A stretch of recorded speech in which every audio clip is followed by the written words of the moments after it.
Okay, quick shoot of the inside of the engine compartment.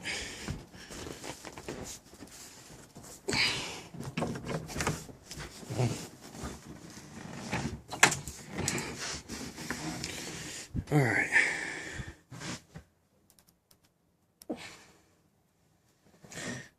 I'm making this video a real quick one. Reason being is because it takes forever to load up.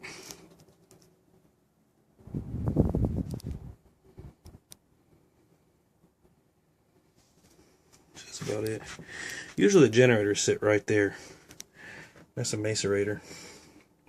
Water heater, water storage, batteries. If you see them back there. I think they got little bags on them too. I think they're fairly new. So, yeah.